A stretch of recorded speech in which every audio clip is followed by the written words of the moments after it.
মানুষ নর মানুষ সৃষ্টি মহান স্রষ্টার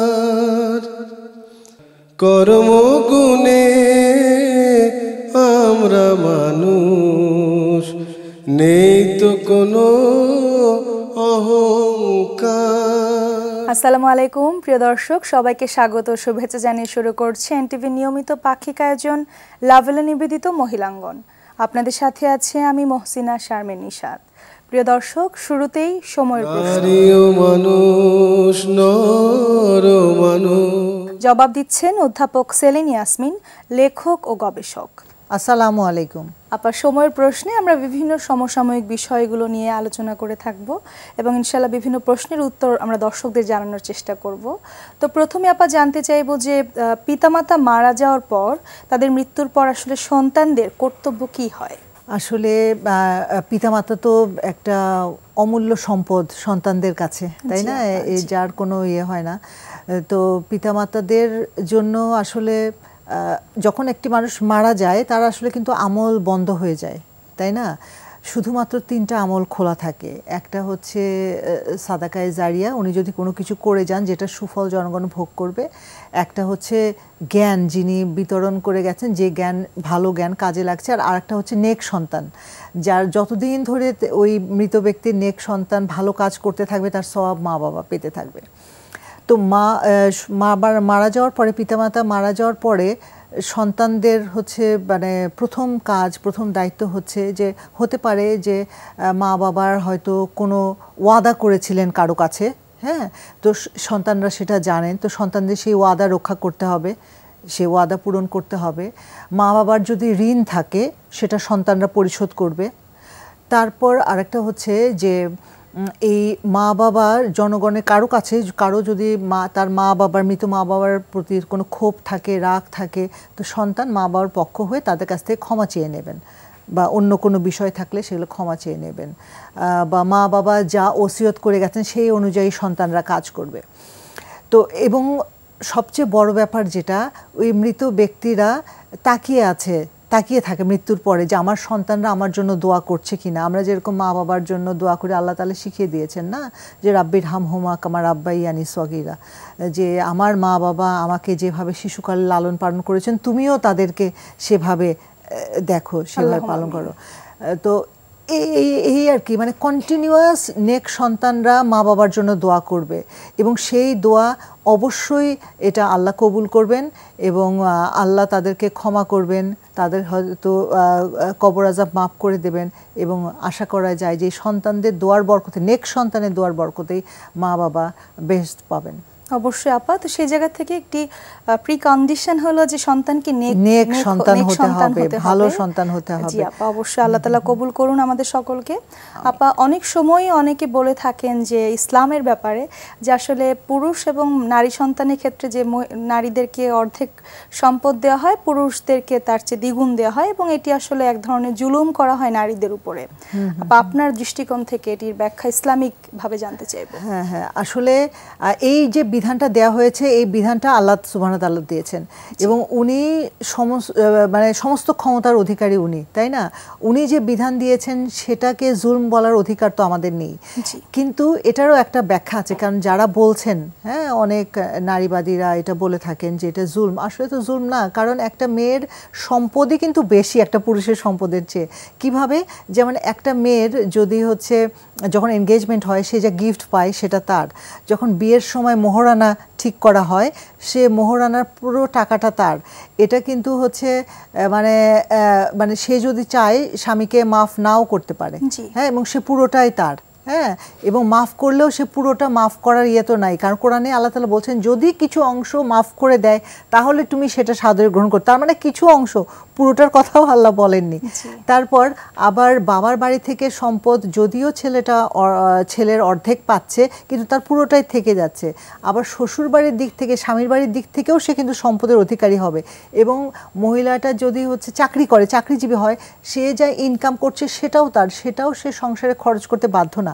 তাহলে কিন্তু বাহ্যিকভাবে দেখা যায় যে একটি নারী যত সম্পদ অর্জন করুক না কেন সবই তার, এবং সে কোনোটাই খরচ করতে বাধ্য না, কারণ তার বিয়ের পর, বিয়ের আগে তার বাবা এবং তার যদি তার ভরণ পোষণের দায়িত্ব পালন করবে।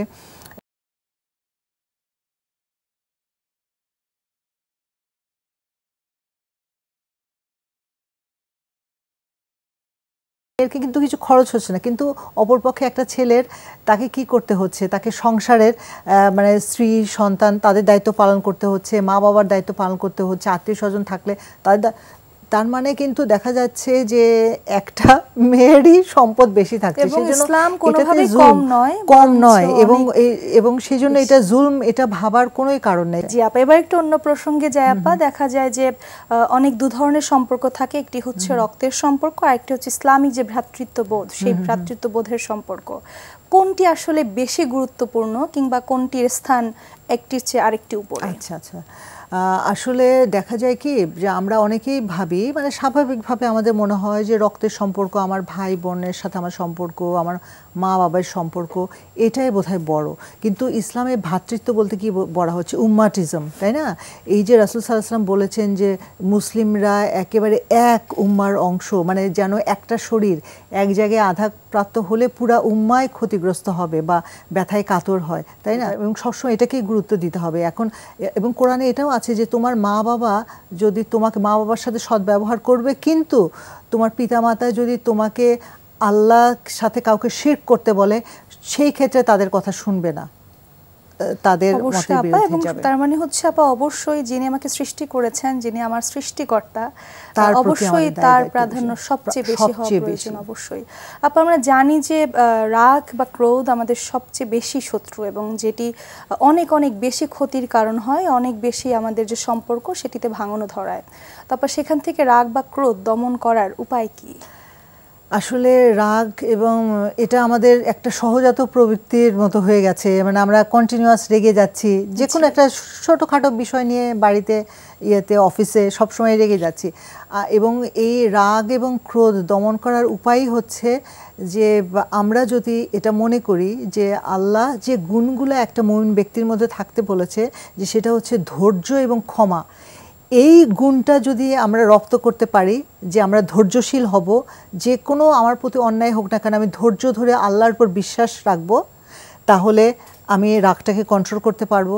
আর একটা হচ্ছে আমার ক্ষমা করার টেন্ডেন্সি, এটা যদি আমরা বাড়াতে পারি, যে হ্যাঁ আমি বুঝতে পারছি যে এই ব্যক্তি আমার সাথে অন্যায় করেছে, আমি প্রতিবাদ করব, কিন্তু আমার রেগে যে তাকে অনুরূপভাবে তার প্রতিও ওরকম অন্যায় করা, এটা আমরা করব না। এই যে ক্ষমা এবং ধৈর্যই গুণটা আমাদের মধ্যে বাড়াতে হবে। আর একটা ব্যাপার হচ্ছে, রাসূল সাল্লাল্লাহু আলাইহি ওয়াসাল্লাম তো বলেছেন, একটা হাদিসে আছে যে তিনি বলছেন যে সেই ব্যক্তি মানে উৎকৃষ্ট নয়, বা সেই ব্যক্তি শক্তিশালী বা ক্ষমতাবান নয় যে একটা যুদ্ধে জয়লাভ করলো, সেই ব্যক্তি ক্ষমতাবান যে নিজের ক্রোধকে সম্বরণ করতে পারলো, রাগকে দমন করতে পারলো। হ্যাঁ, তো এই ব্যাপারটা। এবং রাসূল সাল্লাল্লাহু আলাইহি ওয়াসাল্লাম একটা হাদিসে দেখা যায় যে উনি বলছেন যে যদি আমরা রেগে আছি, যদি আমরা চলমান অবস্থায় রেগে থাকি, আমরা হাঁটছি, এমন সময় আমি রেগে আছি, তাহলে আমি দাঁড়িয়ে পড়ব। যদি দাঁড়ানো অবস্থায় আমার রাগ আসে, আমি বসে পড়ব। যদি বসা অবস্থায় আমি রাগান্বিত হই, তাহলে আমি শুয়ে পড়ব। এবং হচ্ছে সাথে সাথে শয়তানের, আসলে রাগ ক্রোধ তো শয়তানের ওয়াসওয়াসা সব, তাই না?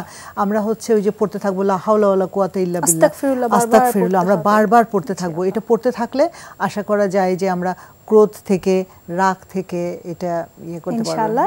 এবার একটু অন্য প্রসঙ্গে যায় আপা। দেখা যায় যে অনেকেই পরিবারে কিংবা বিভিন্ন সামাজিক আচার আচরণে দায়িত্বের ক্ষেত্রে একটু এড়িয়ে চলেন কিংবা অবহেলা করেন, এটিকে আসলে ইসলাম কিভাবে দেখছে? না, ইসলাম এই দায়িত্ব এড়িয়ে যাওয়াটাকে একেবারেই সমর্থন করে না। অনেক সময় দেখা যায় যে আমরা ভাবি কি যে আমি যে এইটা করব, এটা করলে হয়তো আমার কোনো একটা ক্ষতি হয়ে যেতে পারে, বা আমি খামাখা এটার মধ্যে জড়ানোর কি দরকার। কিন্তু একজন মুমিন ব্যক্তি সে কখনোই একটা অন্যায় দেখে চুপ করে থাকবে না। একজন মুসলিম ব্যক্তি, একজন ইমানদার ব্যক্তি সব সময় অন্যের সাহায্যের জন্য এগিয়ে আসবেন। একটা দুর্ঘটনা ঘটেছে, অনেক সময় আমরা দেখি যে আচ্ছা আমি একটু থেকে চলে যাই, কারণ আবার দেখা যাচ্ছে একটা বাড়তি ঝামেলায় আমি পড়ে যাব, এরকম একটা টেন্ডেন্সি আমাদের মধ্যে, না? কিন্তু একজন মুসলিমই তো একজন মুসলিমের জন্য মুসলিম শুধু না, অমুসলিম হলেও কেউ বিপদে পড়েছে দেখে আমাদেরকে এগিয়ে আসতে হবে। দায়িত্ব এড়িয়ে যাওয়া একটা কাপুরুষতার লক্ষণ, এবং যেটাকে ইসলাম কোনো ক্রমেই সমর্থন করছে না। আপনাকে অনেক ধন্যবাদ এত সুন্দর করে এতগুলো প্রশ্নের উত্তর দর্শকদেরকে জানাবার জন্য। আপনাকেও ধন্যবাদ।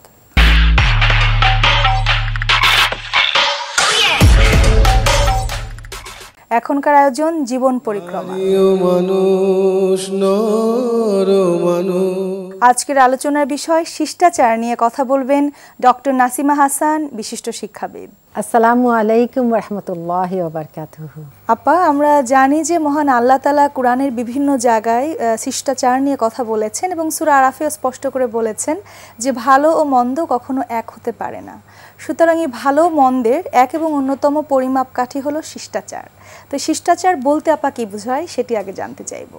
হ্যাঁ, শিষ্টাচার প্রথমে শব্দটা যদি একটু বিশ্লেষণ করি, শিষ্টযোগ আচার, ভালো আচার, ভালো আচরণ, ভালো সবকিছু।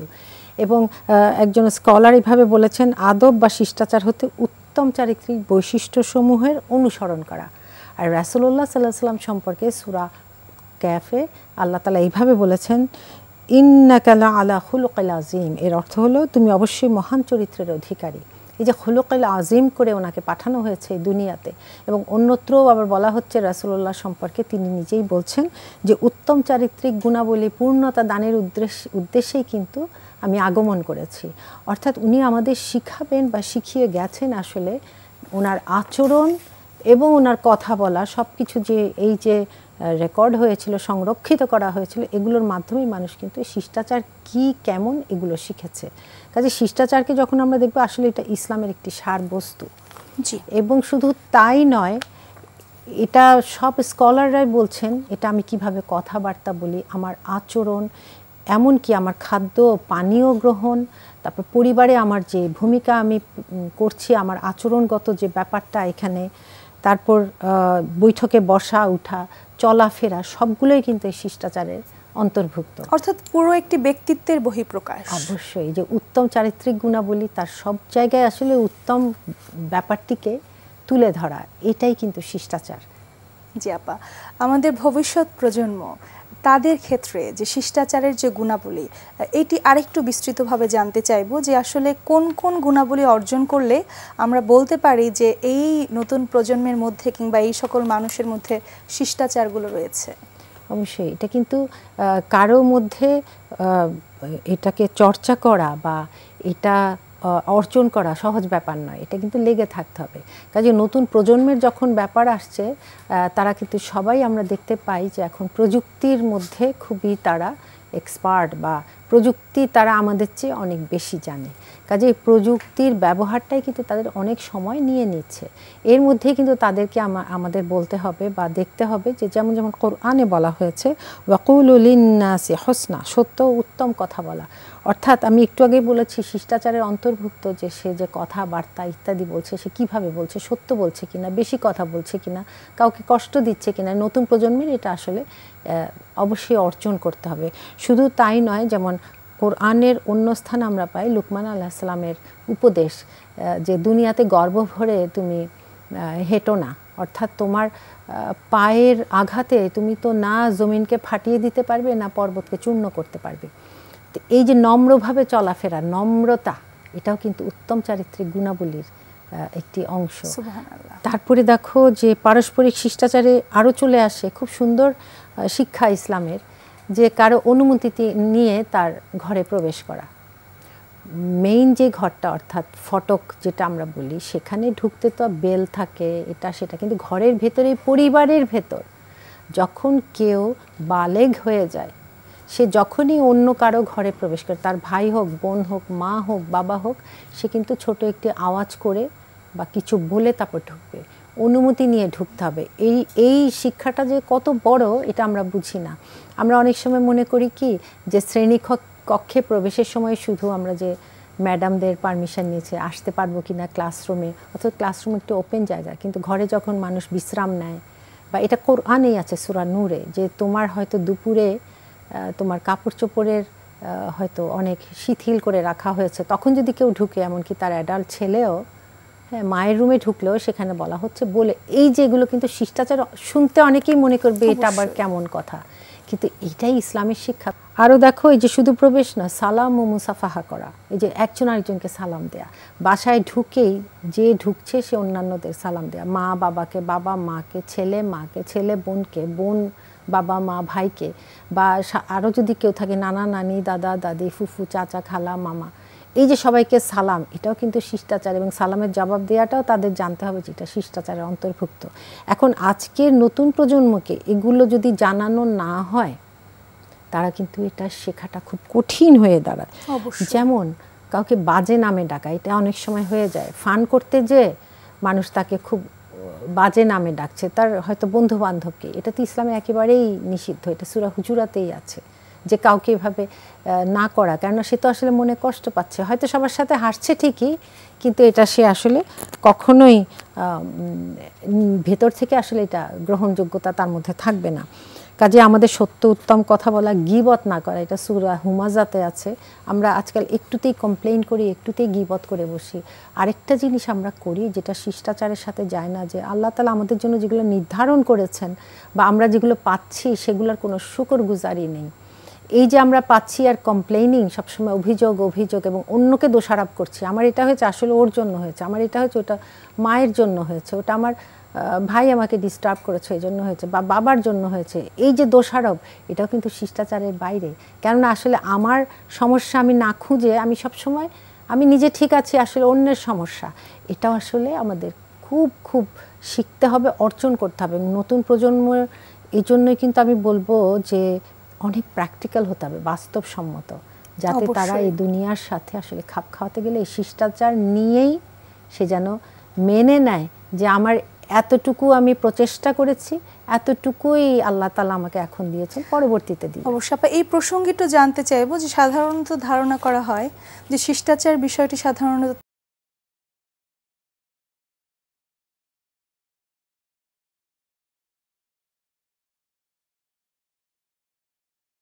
কোথা থেকে, এই ব্যাপারে আপা ইসলামিক দৃষ্টিকোণ থেকে একটু জানতে চাই। হ্যাঁ, এখানে আসলে আমাদের শিখতে হবে এটা, যে যখন বড়রা অর্থাৎ পিতা মাতা অন্যান্য মুরব্বীর কথা চলে আসবে, তারাও কিন্তু এটা অনুশীলন করতে হবে।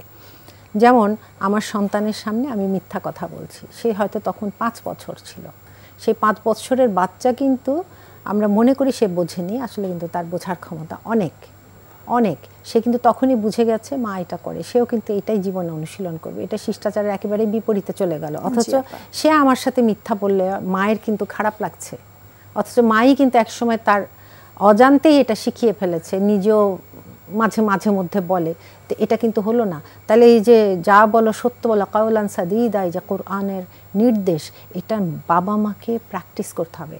আরেকটি হলো বাবা মা কতটুকু শিষ্টাচার দেখায় তার মুরব্বীদের প্রতি, এটা সন্তানের জন্য একটি দৃষ্টান্ত। আরেকটি হাদিসেই এসছে, আল্লাহর রাসূল বলেছেন যে তোমরা সন্তানদেরকে শিষ্টাচার শিক্ষা দাও। অর্থাৎ আমরা যেমন দেখি রাসূলুল্লাহ সাল্লাল্লাহু আলাইহি ওয়াসাল্লাম 7 বছরে নামাজ শেখাতে বলেছেন। আমার কাছে মনে হয় ওটা খুবই একটা এমন একটা বয়স যখন বড় হতে যাচ্ছে কিন্তু বড় হয়নি, আবার সে একদম ছোটও নয়, তার বুদ্ধিমত্তা অনেক থাকে, শেখারও একটি আগ্রহ প্রবল থাকে। এই সময় যদি তাকে সব কিছু দেওয়া হয় সামনে, ক্লিয়ারলি বোঝানো হয় যে ইসলামের এটা, তাহলে কিন্তু সে শিখবে। কাজে নামাজের পাশাপাশি কিন্তু তাকে তখন আস্তে আস্তে এই শিষ্টাচার শেখাতে হবে, বড়দের সম্মান করা, ছোটদের স্নেহ করা। এখন আমরা বড়রা বড়দের সম্মান করা, ছোটদের যে স্নেহ করে না সে আমাদের অন্তর্ভুক্ত নয়। এই হাদিসটি আমি তাকে শোনাচ্ছি, কিন্তু আমি নিজেই আমার মুরব্বীকে সম্মান করছি না, বা আমার ঘরে গৃহকর্মী আসছে তার সাথে আমি ভালো ব্যবহার করছি না। এই যে মানুষের সাথে ইহসান করা, ভালো উত্তম ব্যবহার, এটা তাহলে কোথা থেকে সে শিখবে? পরিবার থেকেই কিন্তু সে এই যে ক্লোজলি দেখছে, এটাই কিন্তু সে কখন নিয়ে নিবে সে নিজেও জানে না। কাজে বাবা মাকে এখানে খুবই সতর্ক হতে হবে যে তারা কীরকম। এবং আরেকটি খুবই গুরুত্বপূর্ণ জিনিস, সেটা হলো বাবা মার মধ্যে পারস্পরিক বোঝাপড়া, সম্পর্ক যেন সুন্দর হয়। কেননা তাদের মধ্যে ঝগড়া বিবাদ মতভেদ এটা কিন্তু বাচ্চাদেরকে খুবই হতাশ করে, এবং আমি বলবো এটা তাদের যে কোনো কিছু শিখতে যে বাধাগ্রস্ত করে, কারণ তারা কিন্তু হতাশায় ভোগে তখন। কাজে বাবা মার এগুলো সব খেয়াল রাখতে হবে, নিজেদের সম্পর্ক উন্নয়ন করা। আমরা যদি জান্নাতে যেতে চাই, সেই শিষ্টাচার আমাদের থাকতেই হবে। আবার সেই ওই আল্লাহর রাসূলের হাদিসটি যে উন্নত চারিত্রিক গুণাবলীকে পূর্ণতা দানের উদ্দেশ্যেই তো আমি এসেছি, তো উনি যে এসেছেন উনি তো কত কিছু শিখিয়ে গেছেন। তা আমরা চেষ্টা করে যাই, তাহলে নিশ্চয়ই আমাদের যদি আমরা পিতামাতা হলে আমাদের সন্তানরাও এটা ইনশাআল্লাহ গ্রহণ করবে, অর্জন করবে। এবং এই প্রযুক্তির যুগেও আমরা দেখতে পাবো তারা এই অনুশীলনগুলো করছে শিষ্টাচারের, যেটা তাদের জন্য প্রয়োজন এবং আমি বলবো পুরো সমাজের জন্য প্রয়োজন। অবশ্যই আপা, এবং সময়ের এমন একটা পর্যায়ে আমরা এসে দাঁড়িয়েছি যে এই শিষ্টাচার কিংবা আদব এই জিনিসগুলো নতুন প্রজন্মের মধ্যে চর্চা করার অনেক বেশি প্রয়োজন হয়ে পড়েছে। ইনশাআল্লাহ আপা, আজকে যারা দর্শক আছেন আপনার আলোচনার মাধ্যমে আশা করি তারা সকলে অনেক বেশি উপকৃত হবেন। আপনাকে অনেক ধন্যবাদ। সবাইকে ধন্যবাদ। প্রিয় দর্শক, আপনারা দেখছেন লাভেলো নিবেদিত মহিলাঙ্গন। আমরা একেবারেই শেষ পর্যায়ে চলে এসেছি। প্রিয় দর্শক, আপনার অনুষ্ঠানটি পৃথিবীর যে কোনো প্রান্ত থেকে আবারও দেখতে চাইলে ভিজিট করতে হবে এনটিভির ওয়েবসাইটে www.ntvbd.com। এছাড়াও আপনারা ভিজিট করতে পারেন এনটিভির ভেরিফাইড ফেসবুক পেজ এবং ইউটিউব চ্যানেলটিও। প্রিয় দর্শক, আপনারা আপনাদের মতামত, অভিমত কিংবা পরামর্শ আমাদেরকে চিঠি লিখে জানাতে পারেন এই ঠিকানায়। পরিচালক মহিলাঙ্গন, এনটিভি, বিএসইসি ভবন, 102 কাজী নজরুল ইসলাম এভিনিউ, কারওয়ান বাজার, ঢাকা 1215। প্রিয় দর্শক, আজকের মতো বিদায় নিচ্ছি। মহান আল্লাহ তাআলা আমাদের সুস্থ রাখুন, সুন্দর রাখুন এবং অনেক সুন্দর যারা আদব জানে এরকম একটি তরুণ প্রজন্ম তৈরি করবার তৌফিক দান করুন। আসসালামু আলাইকুম। স্রষ্টার কর্মগুণে আমরা মানুষ, নেই তো কোনো অহং